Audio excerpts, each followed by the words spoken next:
At least 34 people are injured after Russia launched missiles towards a city in eastern Ukraine today. This as officials in Ukraine say they are planning a spring counteroffensive in the more than 1 year-long conflict. Те, що ми будемо йти вперед і деокуповувати.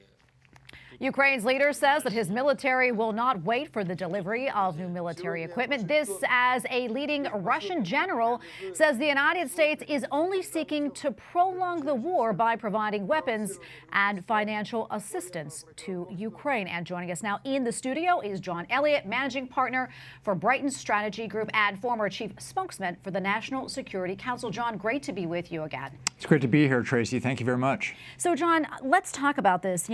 What do you make of Ukraine pushing forward with the spring offensive, especially in light of these missile attacks by Russia? Well, it's hard to tell when or if the actual Ukraine mission or the Ukraine offensive has started or when it will start, because you've had actually just today you had this attack that you mentioned by the Russian, an air attack that really resulted in some casualties on the Ukraine side. And so there's a big question about how the Ukraine forces will actually fare in their spring offensive, because there's been a lot of talk. It's very tough to tell what the capabilities, and we'll see when this offensive gets underway, but hard to tell before it starts what the real capabilities when the forces actually go against each other, because right now it's really kind of air attacks, et cetera. There's not a lot of ground. There's at least not a big ground push by the Ukrainians yet, so we'll see. One thing I should say on that, Tracy, is that the leaked intelligence that we had from the airman up in the Air National Guard in Massachusetts, the huge trove of intelligence that he posted and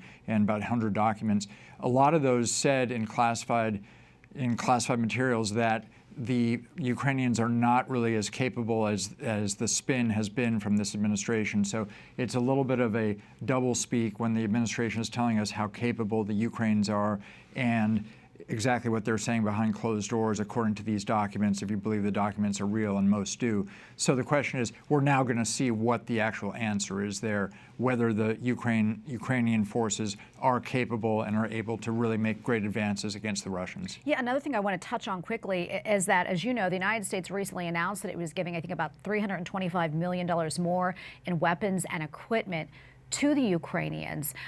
Do you think that'll be enough? And then also, what does that do to us when it comes to our military preparedness? Well, it's a great question, Tracy. The idea that we're now going to be putting another $350 million into this conflict. Right now, if you just take a step back, we've spent over $130 billion on this conflict. And if you look at what the others in NATO are contributing, really it's not over $10 billion for those countries. In most cases, it's far less than that. So in other words, the U.S. taxpayer is bankrolling this Ukrainian offensive or this Ukrainian response to the Russian offensive. And look, we all feel bad for Ukraine. This is something totally unprovoked. Nobody's a fan of the Russian forces and what they're doing at all whatsoever. But there's a real question at least from a lot of Republicans, about how long are we going to finance this war? And if you take a look at what $130 billion would fund in terms of what we could do against China, there's a lot of